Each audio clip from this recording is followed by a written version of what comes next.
बिस्मिल्लाहिर्रहमानिर्रहीम अस्सलाम वालेकुम। दोस्तों, आज की इस वीडियो में मैं आपको बताऊंगा कि नादरा की नई अपडेट के मुताबिक किस तरह से आप घर बैठे बीवी का कार्ड शोहर के नाम से ऑनलाइन अप्लाई कर सकते हैं। बहुत आसान तरीका है। तरीका सीखने के लिए कोशिश करें वीडियो को मुकम्मल देखें ताकि एप्लीकेशन सबमिट करने के बाद आपको किसी किस्म का कोई मसला ना हो। तो स्टार्ट करने से पहले मैं आपसे यही कहना चाहूंगा कि अगर आप मेरे चैनल में न्यू हैं तो काइंडली चैनल को सब्सक्राइब कर दें और साथ ही बेल आइकॉन पर भी क्लिक कर दें। और अगर आपको ये वीडियो अच्छी लगे तो वीडियो को लाइक भी ज़रूर कर दें। तो बिना टाइम वेस्ट किए वीडियो को स्टार्ट करते हैं। तो जी दोस्तों, सिंपल आपने अपने मोबाइल से पाक आइडेंटिटी की ऐप को लॉगिन करना है और यहाँ पर आपसे वो ईमेल और पासवर्ड रिक्वायर्ड करेगा और आपने ईमेल पे अपना रजिस्टर्ड ईमेल जो है वो आपने यहाँ पर डालना है। पासवर्ड पे आप पासवर्ड लिखेंगे और उसके बाद आप फिर साइन इन पे क्लिक कर देंगे। जैसे ही आप साइन इन पे क्लिक करेंगे कुछ टर्म्स एंड कंडीशंस आपको वो दिखाएगा। तो यहाँ पर आपने टर्म्स एंड कंडीशंस को एक्सेप्ट करना है।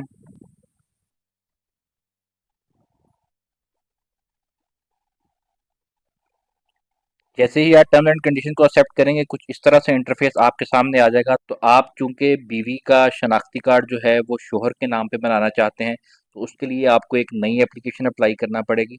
तो आपने यहाँ पर फिर अप्लाई नाउ पर क्लिक करना है। जैसे ही आप अप्लाई नाउ पर क्लिक करेंगे कुछ इस तरह से इंटरफेस आपके सामने आ जाएगा। वो यहाँ पर आपको इशुएंस ऑफ आइडेंटिटी डॉक्यूमेंट की ऑप्शन दे रहा है। तो आपने इस ऑप्शन पे क्लिक करना है। जैसे ही आप क्लिक करेंगे तो वो आपसे पूछ रहा है कि विच आइडेंटिटी डॉक्यूमेंट। तो आपने अगेन जो है वो आइडेंटिटी कार्ड वाली ऑप्शन पे क्लिक करना है। जैसे ही आप क्लिक करेंगे तो वो आपसे पूछ रहा है कि which type of identity card. यहाँ पर जो है अगर आप पाकिस्तान के अंदर रहते हुए आईडी कार्ड अप्लाई कर रहे हैं तो आपने यहाँ पर पहली ऑप्शन पे क्लिक करना है। और अगर आप पाकिस्तान से बाहर हैं तो फिर आपको नई कोप कार्ड अप्लाई करना पड़ेगा। तो नई कोप कार्ड अप्लाई करने के लिए आपको फिर सेकंड ऑप्शन पे क्लिक करना है। तो मैं यहाँ पर पहली ऑप्शन पे क्लिक कर रहा हूँ, national identity card CNIC residing इन पाकिस्तान। जैसे ही आप क्लिक करेंगे तो वो आपसे पूछ रहा है कि do you already have any identity document CRC CNIC NICOP issued by NADRA containing 13 digits identity number. तो यहाँ पर जो है आपने यस पे क्लिक करना है। जैसे ही आप यस पे क्लिक करेंगे तो वो आपसे आइडेंटिटी कार्ड नंबर रिक्वायर्ड कर रहा है। तो यहाँ पर आपने एप्लीकेंट का आइडेंटिटी कार्ड नंबर जो है वो यहाँ पर पुट करना है। एप्लीकेंट से मुराद ये है कि जिसका शनाख्ती कार्ड आप शोहर के नाम पे बनाना चाहते हैं उसका आइडेंटिटी कार्ड जो है वो आप यहाँ पर पुट करेंगे। तो आइडेंटिटी कार्ड नंबर पर आप आईडी कार्ड नंबर लिखेंगे। जैसे ही आप आईडी कार्ड नंबर लिखेंगे तो वो कुछ सर्चिंग के बाद आपके आईडी कार्ड को वेरीफाई करेगा। और जैसे ही आपका आईडी कार्ड वेरीफाई हो जाएगा तो वो नीचे आपको दो ऑप्शन मजीद देगा। एक ऑप्शन रिप्रिंट की देगा और दूसरी मॉडिफाई की देगा। तो यहाँ पर हम एप्लीकेशन अप्लाई कर रहे हैं कि बीवी का कार्ड शोहर के नाम पर बनाना है। तो उसके लिए आप मॉडिफाई ऑप्शन पे क्लिक करेंगे। जैसे ही आप मॉडिफाई ऑप्शन पे क्लिक करेंगे तो वो नीचे आपको बता रहा है you have selected the option to apply for modification of your identity card. तो यहाँ पर जो है फिर आपने नीचे अप्लाई नाउ पर क्लिक कर देना है। जैसे ही आप अप्लाई नाउ पर क्लिक करेंगे तो कुछ इस तरह से इंटरफेस आपके सामने आ जाएगा। तो यहाँ पर जो है अब आपने एप्लीकेशन की डिटेल जो है वो सारी पुट करनी है। आईडी कार्ड नंबर उसने ऑलरेडी लिख दिया यहाँ पर। तो आगे आप डेट ऑफ बर्थ लिखेंगे। फिर उसके बाद आप नीचे आएंगे। जैसे ही आप नीचे आएंगे तो यहाँ पर आपको एप्लीकेशन प्रोसेसिंग प्रायोरिटी पूछ रहा है। तो आपने अपनी एप्लीकेशन किस कैटेगरी में अप्लाई करनी है तो आप उस कैटेगरी को सेलेक्ट करेंगे। अगर आप नॉर्मल कैटेगरी में अप्लाई करते हैं तो वो नीचे आपको बता रहा है कि your card will be process in 31 working days. और उसकी फीस भी ऊपर बताई जा रही है, 1032 रुपये उसकी फीस है।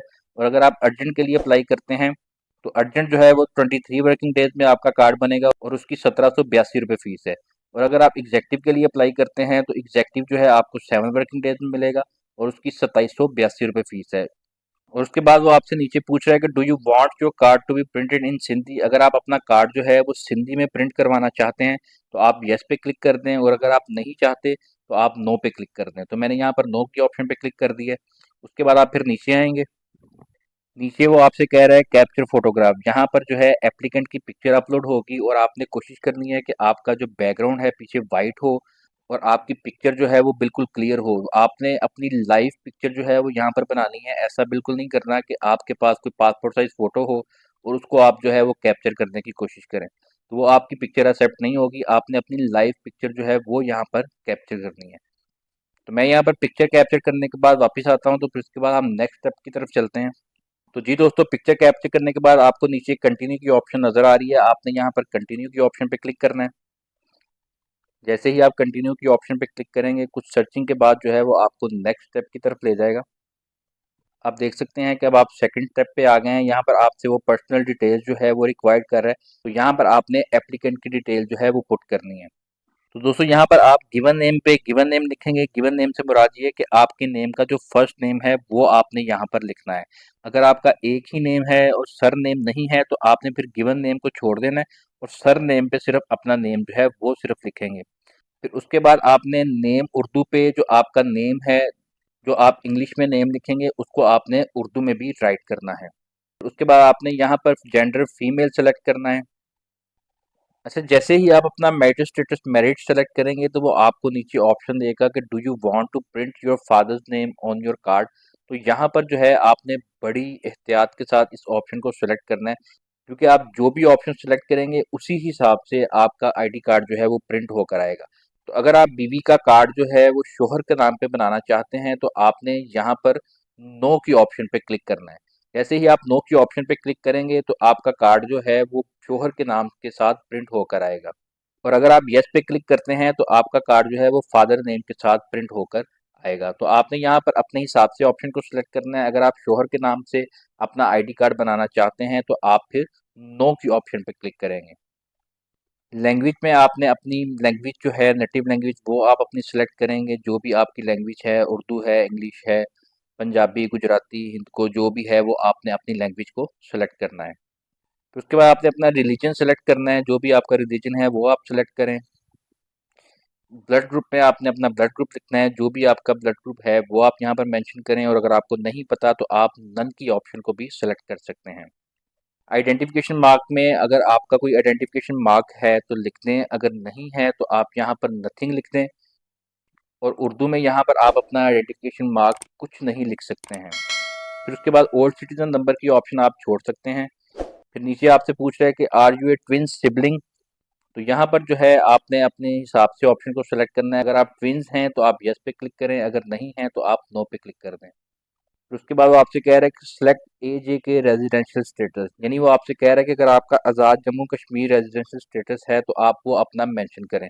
अगर आपका आज़ाद जम्मू कश्मीर रेजिडेंशियल स्टेटस है तो आप एजे के रेजिडेंट पे क्लिक कर देंगे, अगर नहीं है तो आप नन पे क्लिक कर देंगे।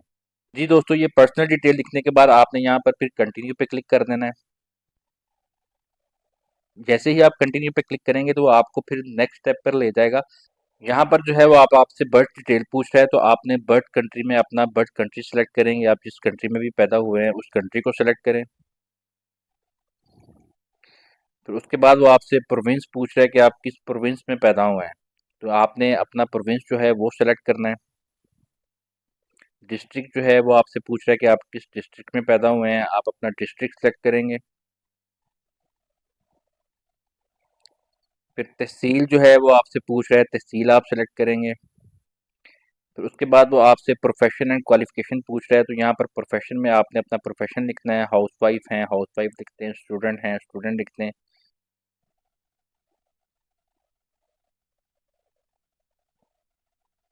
क्वालिफिकेशन में आपने अपनी क्वालिफिकेशन लिख देनी है कि क्वालिफिकेशन क्या है आपकी। फिर उसके बाद वो आपसे पूछ रहा है कि do you have any disability, तो आपने अपने हिसाब से ऑप्शन को सेलेक्ट कर देना है। अगर आपकी कोई डिसेबिलिटी है, मजदूरी है, तो आप यस पे क्लिक करें, और अगर नहीं है तो आप नो पे क्लिक कर दें। मैंने यहाँ पर नो पे क्लिक किया हुआ है। ये सब लिखने के बाद आपने फिर यहाँ से कंटिन्यू पे क्लिक कर देना है। जैसे ही आप कंटिन्यू पे क्लिक करेंगे, तो वो आपको नेक्स्ट स्टेप पे ले जाएगा, यानी कि अब आप थर्ड स्टेप पे आ गए हैं। और यहाँ पर जो है वो आपसे फैमिली की डिटेल जो है वो रिक्वायर कर रहा है। तो फादर्स डिटेल पे आपने फादर का नाम लिखना है। फुल नेम पे आप अपने फादर का फुल नेम लिखेंगे। फिर उसके बाद फुल नेम उर्दू, आपने अपने फादर का फुल नेम जो है वो उर्दू में भी लिखना है। उसके बाद जो है वो मदर डिटेल में आपसे मदर की डिटेल रिक्वायर कर रहा है, तो आपने फुल नेम पे मदर का फुल नेम लिखना है जो आईडी कार्ड पे उनके लिखा हुआ है। फिर फुल नेम उर्दू में आपने अपनी मदर का फुल नेम जो है वो उर्दू में लिखना है। तो जी दोस्तों, फादर और मदर की डिटेल लिखने के बाद आपसे नीचे वो स्पाउस डिटेल जो है वो रिक्वायर्ड कर रहा है। तो स्पाउस डिटेल डालने के लिए आपने यहाँ पर ऐड अपडेट स्पाउस जहाँ पर लिखा हुआ है, यहाँ पर आपने क्लिक करना है।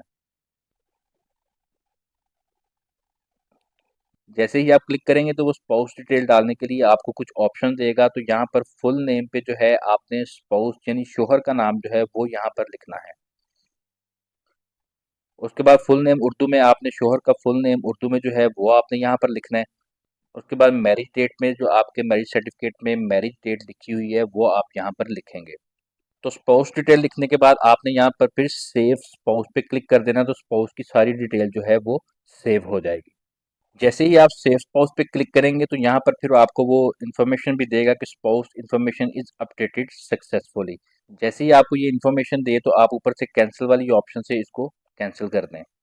स्पाउस डिटेल डालने के बाद अब वो आपको नीचे वो हेड डिटेल पूछ रहा है कि आपका हेड जो है वो कौन है, यानी एप्लीकेंट का जो सरबराह है उसका उसके साथ रिश्ता क्या है। तो इसमें जब आप ऑप्शन को सिलेक्ट करेंगे तो आपने देखना है कि आपका सरबराह जो क्या है। शादी के बाद सरबराह जो है वो शोहर ही होता है। तो यहाँ पर आपने स्पाउस पे क्लिक करना है।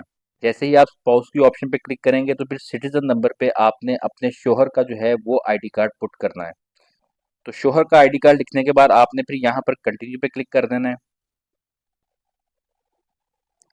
जैसे ही आप कंटिन्यू पे क्लिक करेंगे तो आपको नेक्स्ट स्टेप पे ले गया और यहाँ पर आपसे वो पूछ रहा है कि do you wish to provide your family members information. आपने यहाँ पर जो है यस पे क्लिक करना है। अगर आप नो पे क्लिक करेंगे तो आप अपनी एप्लीकेशन को कंटिन्यू नहीं कर पाएंगे। तो आपको कम से कम एक अपना फैमिली मेंबर जो है उसकी इन्फॉर्मेशन वो यहाँ पर पुट करनी पड़ेगी। तो इन्फॉर्मेशन डालने के लिए आपने यहाँ पर यस पे क्लिक करना है। जैसे ही आप यस पे क्लिक करेंगे तो वो यहाँ पर आपको कुछ ऑप्शन दे रहा है। तो आप अपनी जिस फैमिली मेंबर का भी डाटा यहाँ पर पुट करना चाहते हैं उसका CNIC नंबर लिखेंगे। रिलेशन विद एप्लीकेंट में जो है आपने देखना है कि आप किसकी इन्फॉर्मेशन जो है वो डाल रहे हैं। आप अपने चाइल्ड बच्चे की डाल रहे हैं या बहन भाई की डाल रहे हैं। अगर आप बच्चे की डाल रहे हैं तो आप चाइल्ड को सिलेक्ट कर लें। अगर आप बहन भाई की इन्फॉर्मेशन डाल रहे हैं तो आप फिर सिबलिंग पे क्लिक करें। फिर उसके बाद आपने रिलेटिव नेम पे जो है आपने उसका नेम लिखना है। बच्चा है तो आपने अपने बच्चे का नाम लिखना है। अगर बहन भाई है तो जिसका आपने CNIC नंबर डालना है उसी का नाम लिखना है। जेंडर में आपने उसका जेंडर सेलेक्ट कर लेना है, मेल है फीमेल है, आप उस ऑप्शन को सेलेक्ट कर लेंगे। तो रिलेटिव डिटेल डालने के बाद आपने यहाँ पर जो है फिर ऐड रिलेटिव पे क्लिक कर देना है। ऐड रिलेटिव पे क्लिक करेंगे तो रिलेटिव की डिटेल जो है वो ऐड हो जाएगी। उसके बाद फिर आपने नीचे कंटिन्यू पे क्लिक कर देना है। तो जी दोस्तों, जैसे ही आप कंटिन्यू पे क्लिक करेंगे तो फिर कुछ इस तरह से इंटरफेस आपके सामने आ जाएगा। अब आप फोर्थ स्टेप पे आ गए हैं। तो यहाँ पर जो है आपसे वो आपका एड्रेस जो है वो रिक्वायर्ड कर रहा है। तो प्रेजेंट एड्रेस पे आपने अपने आईडी कार्ड के मुताबिक जो आपका एड्रेस है वो यहाँ पर लिखना है। तो सबसे पहले आपने जो है वो प्रोविंस अपना मेंशन करना है। उसके बाद फिर आप अपना डिस्ट्रिक्ट मेंशन करेंगे। फिर उसके बाद आपने आपका जो तहसील है वो आप सेलेक्ट करेंगे। फिर उसके बाद आपको वो दो ऑप्शन दे रहा है, सिटी और विलेज की। तो जहाँ पर आपकी रहाइश है, अगर सिटी में है तो आप सिटी को सिलेक्ट करें और अगर विलेज में है तो आपने फिर विलेज को सिलेक्ट करना है। फिर उसके बाद सिटी और विलेज में वो आपको कुछ ऑप्शन देगा। तो आपने ये देखना है कि आपका एड्रेस जो है वो किस ऑप्शन में आता है। तो आपने उस ऑप्शन को सिलेक्ट कर लेना है। उसके बाद एडिशनल एड्रेस में आपने अपना कंप्लीट एड्रेस जो है वो यहाँ पर आपने लिखना है। और एडिशनल एड्रेस उर्दू में जो आपने अपना इंग्लिश में एड्रेस लिखा होगा वही आपने उर्दू में भी मेंशन करना है। जी दोस्तों, जैसे ही आप अपना प्रेजेंट एड्रेस जो है उसको कंप्लीट कर लेंगे उसके बाद आपने फिर अपना परमानेंट एड्रेस भी लिखना है। अगर आपका permanent address same present address की तरह ही है तो आपने यहाँ पर सेम एज अबव पे क्लिक कर देना है। और अगर आपका एड्रेस सेम नहीं है तो आपने जैसे प्रेजेंट एड्रेस अपना लिखा था वैसे ही आपने अपना परमानेंट एड्रेस भी जो है वो स्टेप बाय स्टेप सारा कंप्लीट करना है। तो उसके बाद जहाँ पर नीचे आपसे पूछ रहा है आप अपना जो वोट का रोल जो है वो किधर अदा करना चाहते हैं उसकी ऑप्शन को सिलेक्ट करने के लिए आपने यहाँ पर क्लिक करना है। जैसे ही आप क्लिक करेंगे तो वो यहाँ पर एड्रेस की ऑप्शन आपको दे रहा है कि आप अपना वोट का रोल जो है वो प्रेजेंट में एड्रेस में करना चाहते हैं या परमानेंट एड्रेस में करना चाहते हैं। तो आपने अपने हिसाब से अपनी ऑप्शन को सेलेक्ट कर लेना है। फिर उसके बाद आप यहाँ पर कंटिन्यू पे क्लिक कर देंगे। जैसे ही आप कंटिन्यू पे क्लिक करेंगे तो आपसे वो अब आपके कार्ड की डिलीवरी का पूछ रहा है कि आप अपना कार्ड कहाँ पर डिलीवर करना चाहते हैं, परमानेंट एड्रेस पे करना चाहते हैं या प्रेजेंट एड्रेस पे करना चाहते हैं। तो आपने अपने हिसाब से अपनी ऑप्शन को सेलेक्ट कर लेना है। फिर उसके बाद आपने यहाँ पर एप्लीकेंट का कॉन्टैक्ट नंबर लिखना है। कॉन्टैक्ट नंबर लिखने के बाद वो नीचे एप्लीकेंट ईमेल एड्रेस रिक्वायर कर रहा है और यहाँ पर आप नीचे एप्लीकेंट का ईमेल एड्रेस पे लिखेंगे और एड्रेस लिखने के बाद आपने नीचे यहाँ से कंटिन्यू पे क्लिक कर देना है। जैसे ही आप कंटिन्यू पे क्लिक करेंगे तो वो नेक्स्ट स्टेप पे आपको ले जाएगा और यहाँ पर जो है आपसे वो वेरीफाई फिंगरप्रिंट वेरिफिकेशन जो है वो रिक्वायर कर रहा है। यहाँ पर जो है हस्बैंड का सीएनएससी नंबर आप लिखेंगे और वेरिफिकेशन के लिए फिंगरप्रिंट्स भी हस्बैंड के ही होंगे। यहाँ आपने बहुत ज़्यादा ख्याल रखना है। ऊपर आप देख सकते हैं कि यहाँ पर वेरीफाइड फिंगरप्रिंट्स वेरिफिकेशन का कह रहा है। तो वेरीफाइड फिंगरप्रिंट वेरिफिकेशन में जो है वो वेरीफायर के फिंगर्स होने हैं, एप्लीकेंट के नहीं होने हैं। और वेरीफायर जो है वो यहाँ पर हस्बैंड होगा, तो हस्बैंड का आपने सीएनआईसी नंबर डाल के हस्बैंड के ही फिंगर जो हैं वो आपने स्कैन करने हैं। जैसे ही आप हस्बैंड का सीएनआईसी नंबर लिखेंगे तो आपसे आप नीचे कह रहा है कि कैप्चर वेरीफाइड फिंगरप्रिंट। तो फिंगरप्रिंट कैप्चर करने के लिए आपने कैप्चर वेरीफाइड फिंगरप्रिंट्स की ऑप्शन पे क्लिक करना है। और अब आप जिस हैंड को भी स्कैन करना चाहते हैं उसे आप नीचे से सिलेक्ट कर सकते हैं।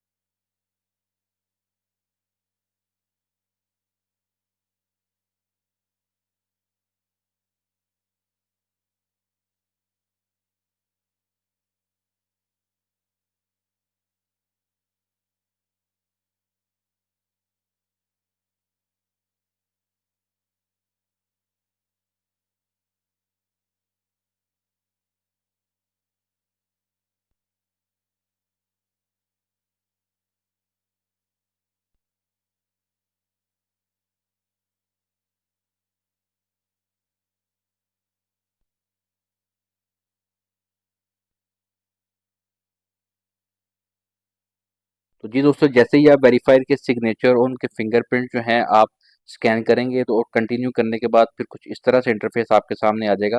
और अब यहाँ पर जो है वो आपसे एप्लीकेंट सिग्नेचर रिक्वायर कर रहा है। टैप फॉर एप्लीकेंट सिग्नेचर पे एप्लीकेंट जो है वो अपने सिग्नेचर यहाँ पर करेंगे।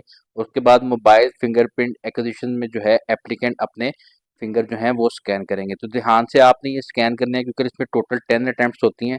इसके बाद अगर 10 अटेम्प्ट्स में आपके फिंगर्स मैच नहीं होते तो फिर उसके बाद आपको मैनुअल जो है अपने फिंगर जो हैं वो करवाने पड़ेंगे। फिंगर स्कैन करते वक्त आप एक बात का ख्याल रखें कि जब आप फिंगर स्कैन करें तो आपने अपने हाथ के नीचे जो है वो वाइट कोई भी कपड़ा हो या फिर वाइट कोई चीज़ हो उसके ऊपर आपने हाथ रखना है। और हवा में आपने हाथ नहीं रखना। किसी टेबल के ऊपर वाइट चीज़ रख लें, वाइट दुपट्टा रख लें या वाइट कोई भी चीज़ हो उसके ऊपर आपने हाथ रख के तो उंगलियां जो हैं क्लोज करके जिस तरह से वेरीफाई के मैंने आपको फिंगर दिखाए हैं उसी तरह से आपने इसको स्कैन करने की कोशिश करनी है। तो वेरीफाइड फिंगर जो है वो स्कैन करने के बाद आपने कंटिन्यू पे क्लिक करना है।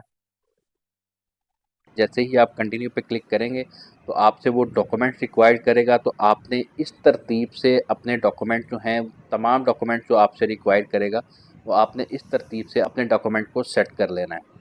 और फिर जिस डॉक्यूमेंट को आपने अपलोड करना है उस डॉक्यूमेंट की आपने ऑप्शन को सेलेक्ट कर लेना है। सेलेक्ट करने के बाद उस डॉक्यूमेंट को अपलोड कर देना है। तो तमाम डॉक्यूमेंट्स अपलोड करने के बाद आपने फिर दोबारा कंटिन्यू पे क्लिक कर देना है। जैसे ही आप कंटिन्यू पे क्लिक करेंगे तो वो आपसे रिव्यू का कहेगा। तो आपने अपनी सारी एप्लीकेशन का रिव्यू कर लेना है। रिव्यू करने के बाद फिर नीचे वो आपको कुछ डिक्लेरेशन देगा। आपने उन तमाम डिक्लेरेशन को एक्सेप्ट कर लेना है, उन पे क्लिक कर देना है। और क्लिक करने के बाद जब आप कंटिन्यू पे क्लिक करेंगे तो वो आपसे पेमेंट का कहेगा। तो आपने अपनी पेमेंट कंप्लीट करके अपनी एप्लीकेशन को सबमिट कर देना है। तो दोस्तों, इस तरह से आप बीवी का शनाख्ती कार्ड शोहर के नाम से ऑनलाइन घर बैठे अप्लाई कर सकते हैं। उम्मीद है कि आपको ये वीडियो अच्छी लगी होगी। वीडियो अच्छी लगी है तो वीडियो को लाइक कर दें, चैनल को सब्सक्राइब कर दें और साथ ही बेल आइकॉन पर भी क्लिक कर दें। मिलते हैं अगली वीडियो के साथ। अल्लाह हाफिज।